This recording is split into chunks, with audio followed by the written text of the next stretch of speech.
If you're not updating your skill every day, you're out. Well, that's not a quote. That's the reality. The quiet power moves no one sees coming. Having a plan, keep it discreet, trusting your gut, firing like a founder, winning like it's a sport. Welcome to the Trickcast. It's a mindset, and we've got two of them. Two different views, two different playbooks. One goal: uncover the tricks behind the business success. No fluff, no fake hustle, just real-world tricks from us and the leaders we bring on. If you're building something or thinking about it, hit play or stay behind.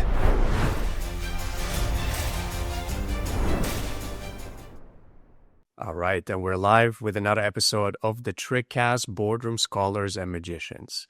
So today we got some latest news from the boardrooms of Silicon Valley and other places worldwide. We got three main topics that we want to cover. So Amir, what's on the menu today? What's on the boardroom agenda in today's conversation?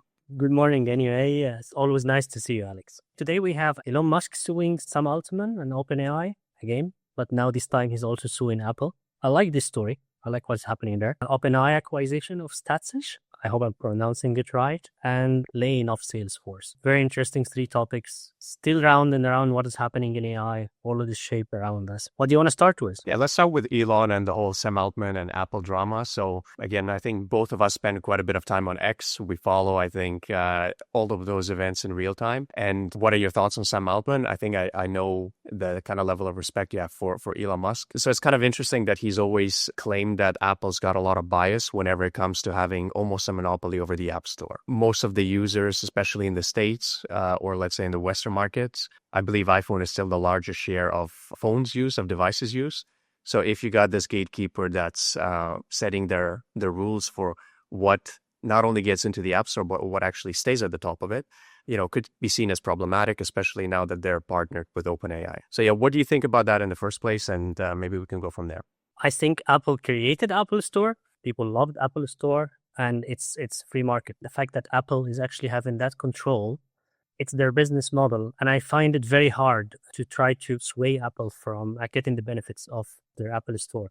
Yesterday, the federal court also denied previous court decree to force Google to open Chrome to everyone. So I understand where the driver to start to have this conversation. I understand how Elon Musk think it's him. That's how he thinks. That's a guy that in 2014 said, I will not sue anyone who's using the patents of Tesla, right?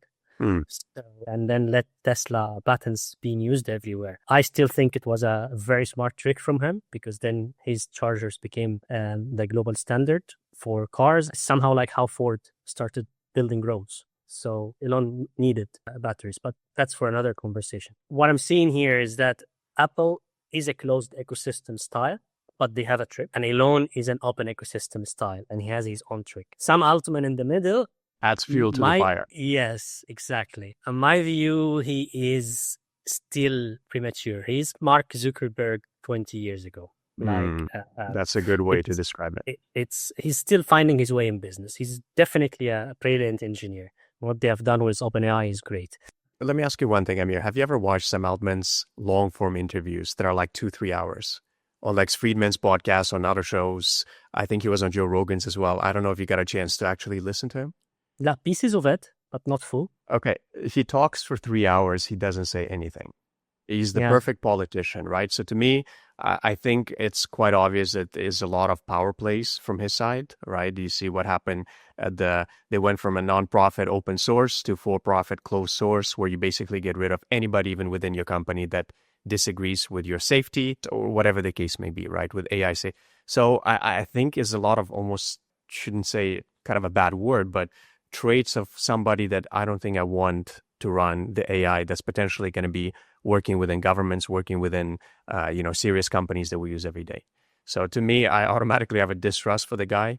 I think if Elon can win that somehow, even if he can't, I think it's going to be a great trick where he's just going to build his own ecosystem on top of XAI, your own applications, potentially your own phone that's going to rival the iPhone. So I think he doesn't want to do this because all the amount of work that's going to go into it, but I kind of hope he does. I kind of hope he loses this lawsuit.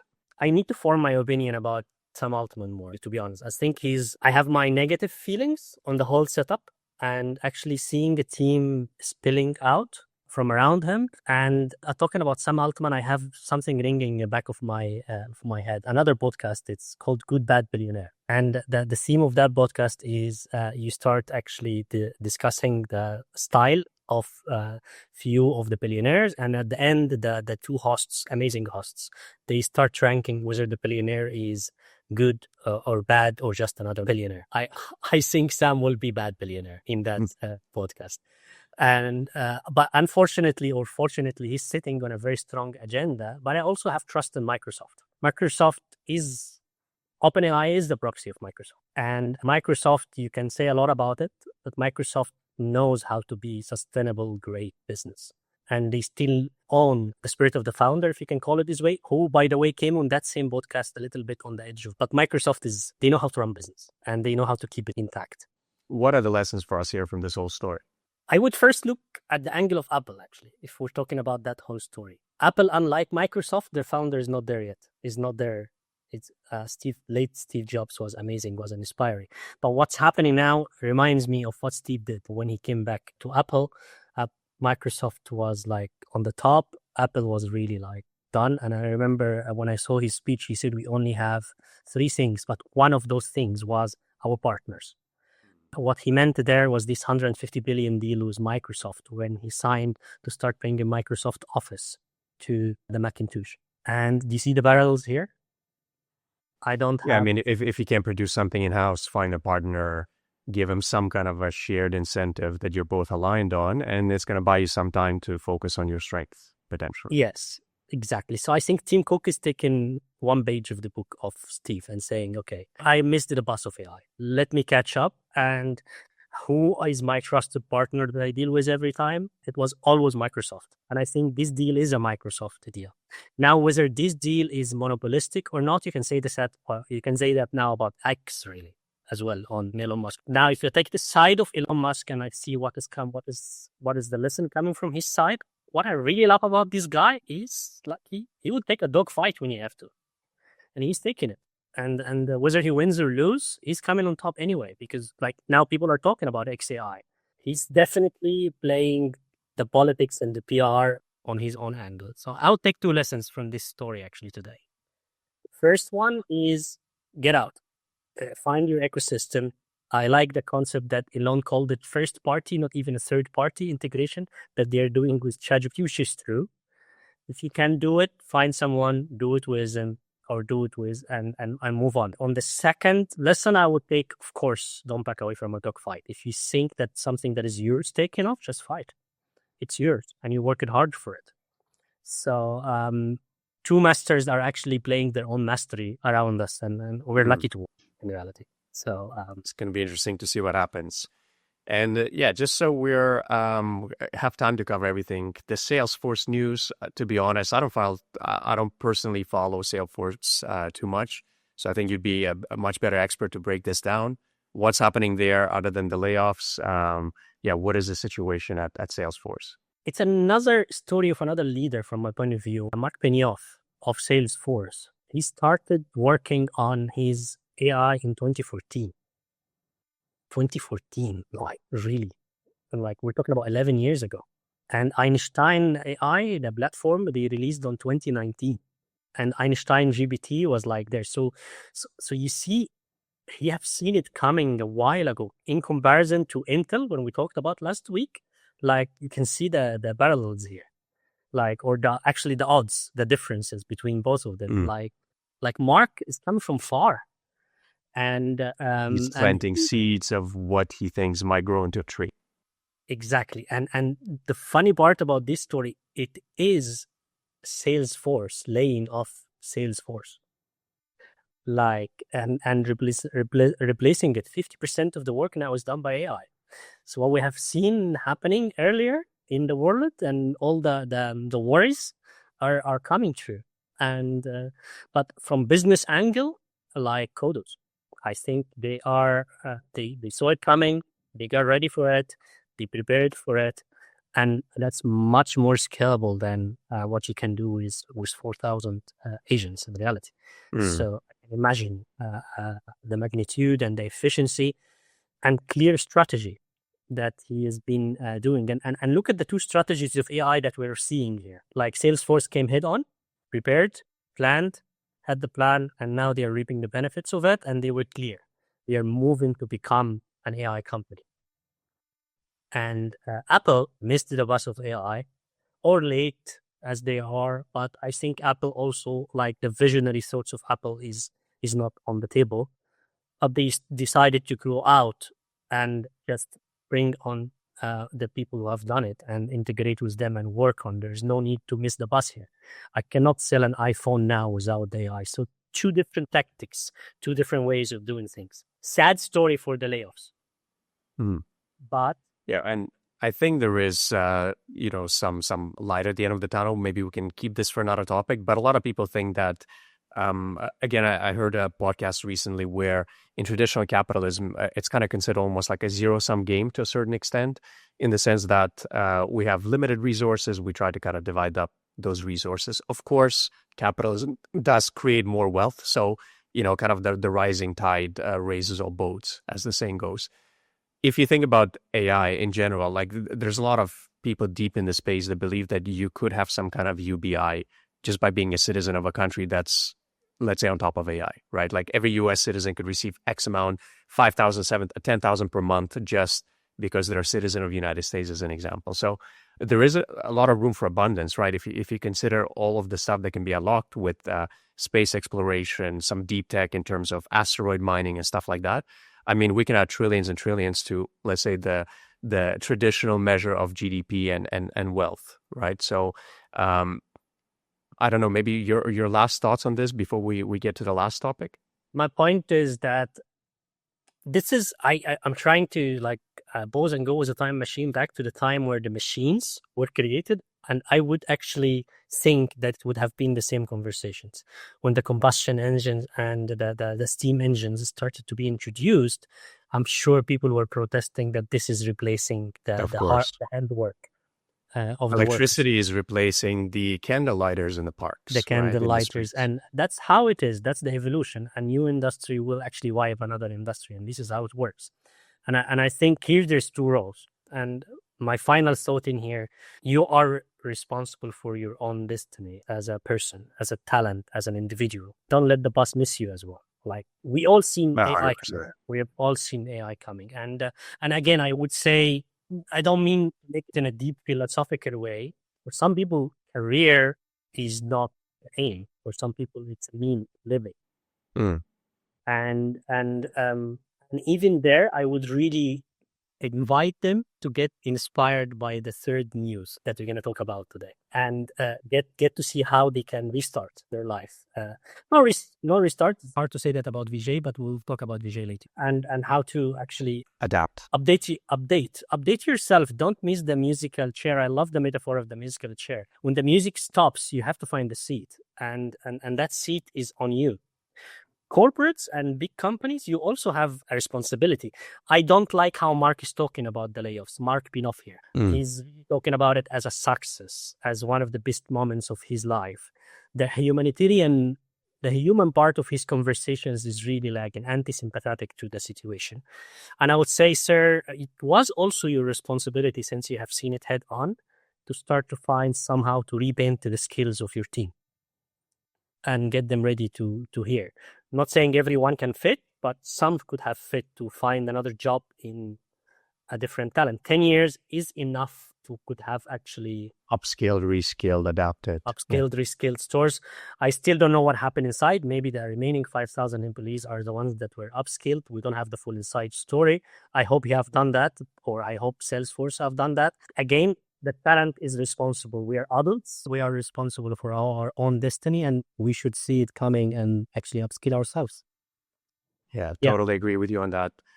And the last topic, OpenAI, creating more waves in the pool. So recently acquired a new platform, a new product. Maybe give us kind of a big picture view what's happened there, and what are your thoughts on this in general? When I read this story, it's an acquisition, but I didn't feel it is an acquisition. It's another trend of actually buying the talent. Something you don't have time to make or capacity. Yeah, it's also the talent, actually, Alex. They're buying the CTO.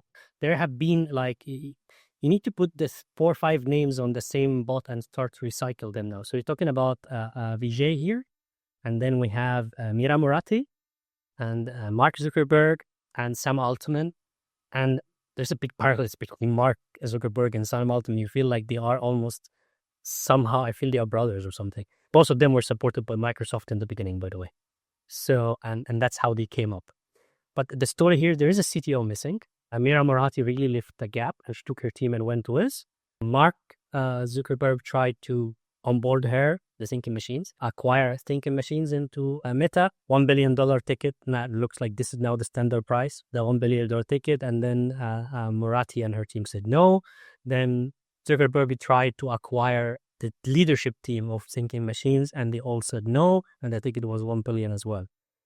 When Murati was leaving OpenAI, the rumors was also she was offered $1 billion to stay.